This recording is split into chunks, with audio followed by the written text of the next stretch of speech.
nome de Jesus, amém? Abra sua Bíblia aí comigo no livro de Salmos. Salmos, capítulo 51.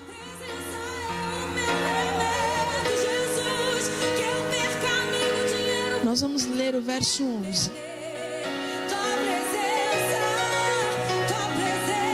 Aleluia. A palavra do Senhor fala no livro de Salmos, no capítulo 51, no verso 11.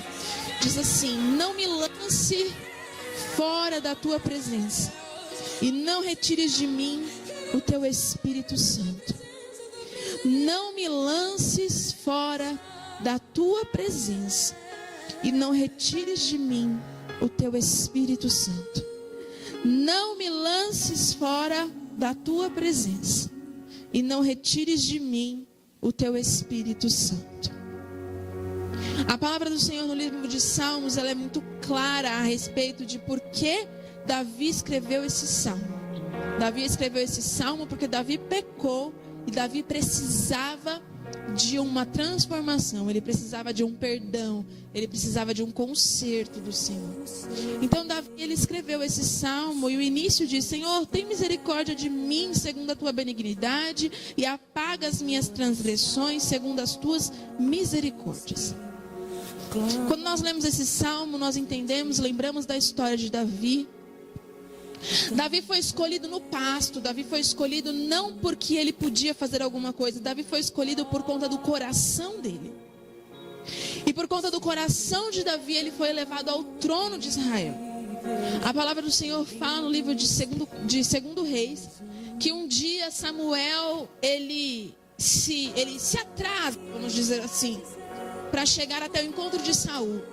E Saul, por conta do atraso de Samuel, ele sacrifica ao Senhor aquilo que ele não podia fazer.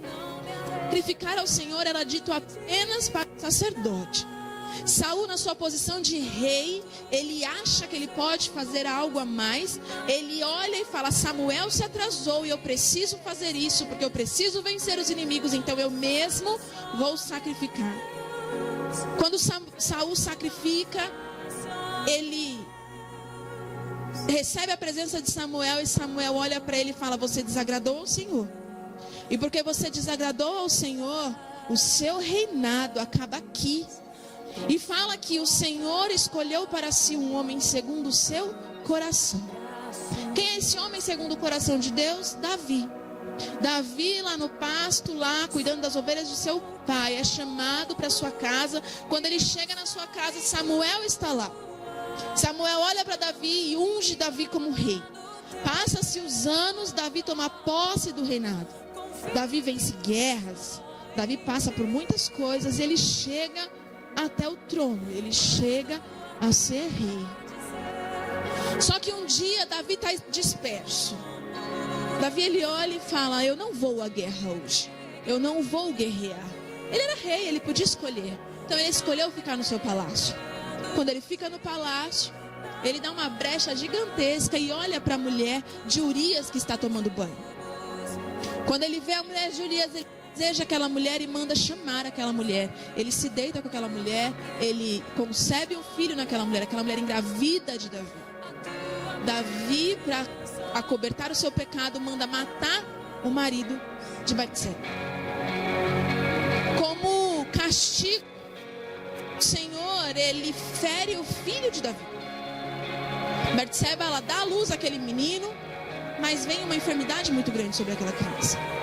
E diz a palavra de Deus que Davi, ele passa dias e dias e dias jejuando, orando. Ele fica no pó, ele fica sem comer, ele fica se sacrificando ao Senhor pela saúde do seu filho. Só que o filho de Davi vem a óbito, o filho de Davi morre. Imediatamente Davi se levanta, Davi toma banho, Davi faz a barba, Davi vai comer. Os empregados chegam e falam: ué, você estava aí todo mal, todo triste, todo chateado. Ele olha e fala assim: enquanto havia vida, eu podia fazer alguma coisa, mas agora o Senhor o levou, eu não posso fazer mais nada. Então a vida segue. Nesse salmo, Davi poderia ter feito o mesmo, porque ele era rei, Ele já tinha mandado matar o Urias.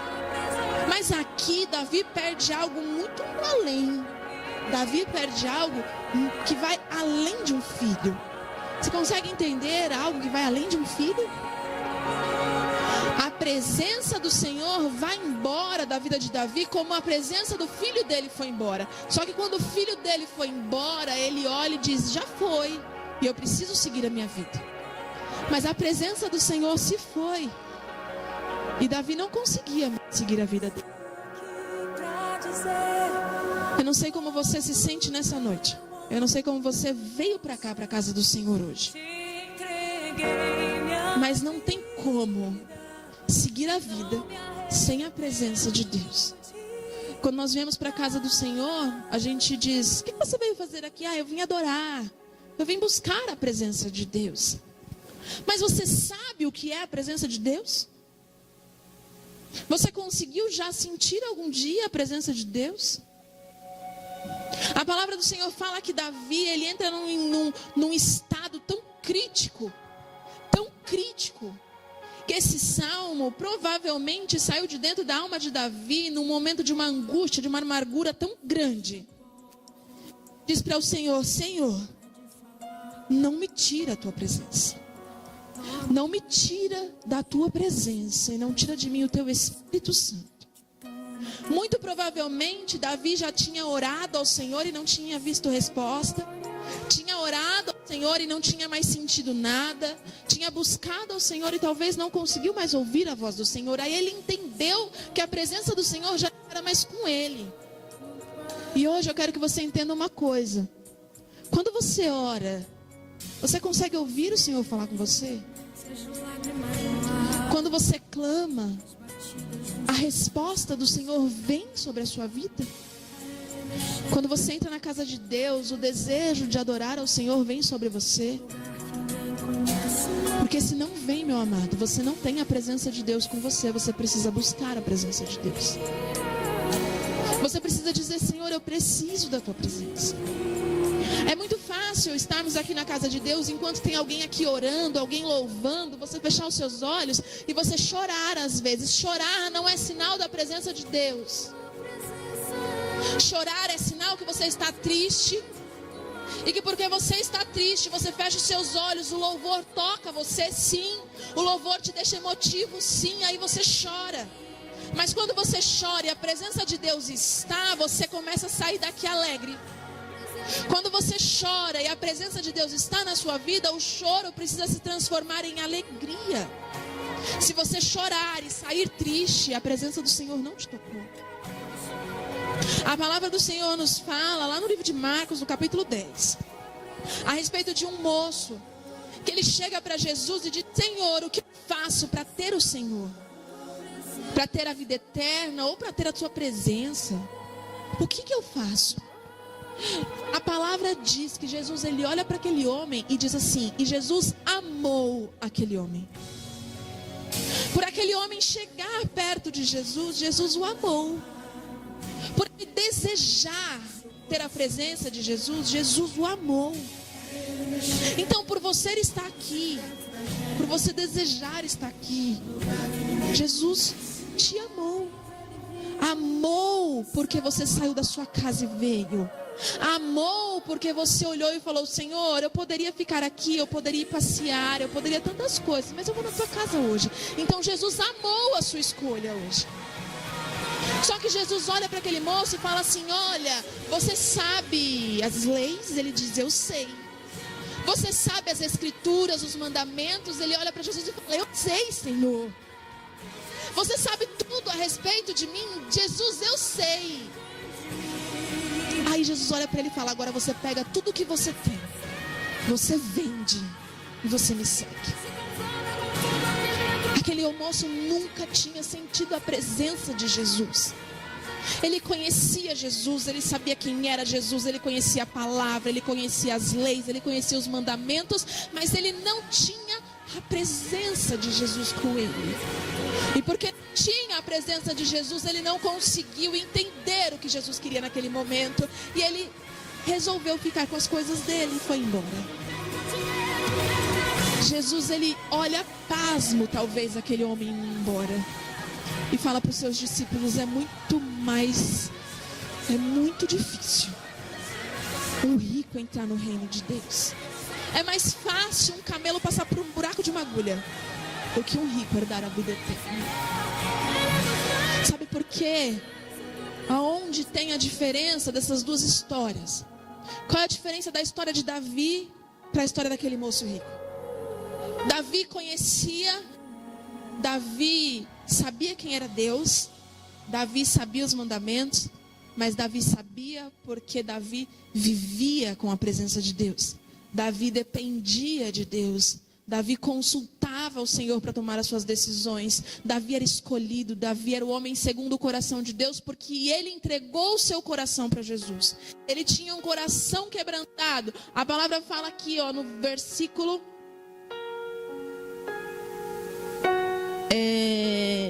17. Os sacrifícios para Deus são um espírito quebrantado e um coração quebrantado e contrito não desprezarás, ó Deus. Davi tinha esse coração. Aquele moço tinha tudo o que pode se adquirir com conhecimento. Talvez você esteja nessa igreja desde que ela abriu. Talvez você sabe todos os louvores que nós cantamos. Você sabe os horários dos cultos certinho. Sabe, você cumpre certinho a cartilha de crente. Mas talvez você nunca sentiu um toque do Senhor sobre a sua vida. E hoje a presença de Deus quer inundar o seu coração. A presença de Deus quer vir sobre você para curar a sua vida. Na presença de Deus, meu amado, tem cura. Na presença de Deus tem libertação. Na presença de Deus tem a alegria. Na presença de Deus tem amor. Na presença de Deus tem paz. De que nos adianta estarmos aqui e sairmos daqui da mesma forma que nós entramos? O que adianta o medo tomar conta da nossa alma? Sendo que Ele está aqui. O mesmo Jesus que passou em Naim um dia e vinha um cortejo, uma mãe na frente carregando o seu único filho. Jesus para e diz: levanta, menino. Aonde Jesus passa, há ressurreição. Aonde Jesus passa, há transformação. Não dá para estar na presença de Jesus e continuar a ser o mesmo. Não dá para estar na presença de Jesus e continuar morto espiritualmente. Não dá para estar na presença de Jesus e continuar carregando amargura dentro de si. Não dá para estar na presença de Jesus e continuar escolhendo as riquezas do que a presença. Não dá. O que você escolheu hoje, o Senhor já te amou por você estar aqui. Só que hoje Ele está dizendo para você: deixa tudo que você tem, deixa tudo para trás, deixa lá fora, porque Jesus está passando aqui. O mesmo Jesus que esteve aqui sexta-feira e tocou fogo nessa igreja, estava aqui no domingo que lançou. Se não tivesse essa grade aqui, o celular tinha voado lá fora. É o mesmo Jesus. O mesmo Jesus que passou em Naim e ressuscitou o morto. O mesmo Jesus que passou em Samaria e pôde restaurar e salvar a vida daquela mulher e daquela cidade. O mesmo Jesus que visitou Lázaro dentro do túmulo e disse: vem para fora, Lázaro. E Lázaro saiu. É o mesmo Jesus que está aqui hoje. A presença do Senhor traz arrepio dentro de nós, traz, mas precisa trazer confronto sobre nós. Não podemos continuar os mesmos depois da presença de Jesus. E hoje eu quero que você entre na presença dEle. Ah, meu amado, se você entrar na presença de Jesus, se você hoje decidir se entregar de verdade para Jesus, talvez você está precisando aceitar Jesus de novo. Talvez você está precisando olhar para o céu e falar: Senhor, eu nunca te aceitei de verdade. Eu vim por vir, eu vim porque me chamaram, eu vim porque, sei lá, porque eu caí aqui. Talvez seja na hora de você levantar as mãos para os céus e dizer: Senhor, não está valendo a pena a caminhada contigo. Não está valendo a pena, Senhor. É mais fácil, é melhor talvez fazer igual aquele homem rico que decidiu não seguir Jesus, do que seguir Jesus e não conseguir sentir a presença dele. A partir do momento que a presença de Deus entra na nossa vida, nós não temos mais controle sobre isso. No livro de 2 Crônicas, capítulo 5, fala que Salomão termina o templo. Salomão constrói um templo para o Senhor. E chegou o momento de levar a arca. Chegou o momento de levar a presença de Deus para aquele lugar. Os levitas carregavam a arca. Começou-se a preparar um louvor para ser entoado. E diz que no momento quando eles uniformemente iniciaram a canção, a presença do Senhor, a nuvem de glória invadiu aquele lugar de uma forma tão grande, que lá no versículo 14 diz: e não podiam os sacerdotes ter-se em pé para ministrar por causa da nuvem, porque a glória do Senhor encheu a casa. É a presença de Deus, meu querido. Ser crente é fácil, é participar de culto. Ser crente é você sentar na igreja e acreditar que existe. Ter a presença de Deus é algo totalmente diferente. Essa presença precisa trazer confronto sobre nós. De quando nos olhamos no espelho e pensamos: Deus, eu poderia ter feito mais, eu poderia ser melhor. Um dia eu falei para uma pessoa,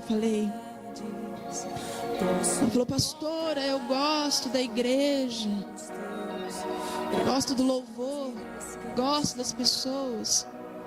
Eu falei: está tudo errado. Gostar da igreja, no primeiro pisão no seu pé você vai embora. Gostar da pastora e do pastor, na primeira exortação, na primeira bronca, você vai virar a cara e não vai querer vir mais. Gostar do louvor, na primeira vez que a gente desentoar, desafinar, você vai dizer: o culto não foi bom. Gostar da pregação do pastor ou da pastora, na primeira vez que o pastor subir aqui e tiver mais ou menos, você vai dizer: ih, o pastor está em pecado. Se você não amar Jesus e a presença dele, nada vai te fazer ficar neste lugar. Porque se você amar Jesus, eu e o pastor pode ir embora, você vai continuar aqui. Se você amar Jesus e a gente morrer, você vai continuar aqui. Se você amar Jesus e a igreja fechar, você vai para outra igreja e vai continuar servindo a Ele. Se você amar Jesus, Ele trouxer uma enfermidade gigantesca sobre a sua vida, você vai continuar orando, você vai continuar crendo, você vai continuar adorando. Se você amar Jesus, o seu casamento vai estar uma tranqueira, mas você vai dobrar os joelhos e você vai crer na restauração. É a presença de Jesus que faz a diferença. Então nessa noite, nessa oração que nós vamos fazer aqui hoje, não espera a gente começar a orar. Não deixa somente com que as lágrimas de tristeza, de angústia, de amargura, de solidão rolem do seu rosto. Mas diga: Senhor, não tira de mim, Senhor, a tua presença. Não tira de mim o teu Espírito Santo. Talvez hoje nessa oração você vai precisar pedir perdão ao Senhor por algo que você fez. Davi pediu perdão ali. Davi olhou para o Senhor e disse: eu fiz, Senhor, eu fiz, eu pequei, eu errei, Senhor, mas me lava, me limpa, me transforma, me restaura e me enche de novo. É isso que nós precisamos na presença do Senhor. Rodar, pular, saltar é maravilhoso. Quando o Senhor nos toma, a gente não consegue controlar. É lindo. Mas a melhor coisa que tem é abrir os nossos olhos quando o culto acabar e ir para casa e continuar sentindo esta presença. Hoje, nessa oração, você precisa pedir a presença de Deus. Você precisa pedir a presença de Deus e dizer: Senhor, eu quero, Deus. Eu preciso de tantas coisas. Eu preciso de tantas coisas. A presença de Deus traz para nós milagres. Domingo passado nós estávamos aqui na casa de Deus e foi uma bênção o culto. E uma irmã chegou para mim e disse assim: pastora, quando eu saí da minha casa, eu peguei esse dinheiro na minha mão e o Senhor disse para mim: leva que você vai precisar dele. E ela disse: eu obedeci. Ele disse: eu vou te mostrar para onde esse dinheiro vai. E ela me chamou e disse: ele mandou, quando você subiu no altar e começou a adorar, o Senhor disse: dá para ela. Irmãos, eu fiquei tão feliz. Não pelo dinheiro nem pela quantidade, mas porque Deus me ouviu. E porque essa pessoa se deixou ser usada por Deus. A presença estava aqui e a presença estava nela. E aí eu fui toda feliz contar para o pastor. E eu fui toda saltitante contar para ele. E ele virou para mim e disse assim: ó. Um irmão chegou para mim e disse: Deus mandou eu te dar. Sabe o que é isso? É a presença de Deus. Porque quando nós temos a presença de Deus, a gente fala com Ele e descansa. Quando você tem a presença de Deus, você ouve Ele e descansa. A presença de Deus precisa hoje confrontar o seu coração. Você precisa de novo olhar e falar: Jesus, tua presença é o que eu mais quero. Eu preciso de uma cura. Jesus, a sua presença é o remédio. Eu preciso de uma porta. Jesus, a sua presença é a chave. Eu preciso, Senhor, eu estou com uma necessidade. Jesus, a tua presença é o suprimento. E aí a gente começa a viver. Que aí se Jesus chegar pra gente e disser: vai, vende tudo que você tem e me segue, nós não vamos ter mais medo de deixar tudo. Então, do jeito que você quiser hoje, deitado, sentado, não sei, chorando ou não, nós vamos clamar pela presença de Jesus. Nós vamos orar, nós vamos buscar, nós vamos adorar. Você vai fazer tudo isso que você quiser, mas não saia daqui do mesmo jeito que você entrou. Não saia daqui sem o Espírito Santo. Não deixe com que a liturgia das coisas, não deixe com que o seu conhecimento, não deixe com que tudo aquilo que você já sabe, já viu ou já viveu, tome espaço da presença de Deus. Hoje faça como Davi. Tire tudo de cima de você. Davi naquele momento tirou a capa de rei. Davi naquele momento tirou o escudo de guerreiro. Davi naquele momento lançou o cajado de pastor. Davi ali era só filho de Deus. Você é filho de Deus. Então começa a pedir: Pai, eu preciso da tua presença hoje, Senhor. Em nome de Jesus.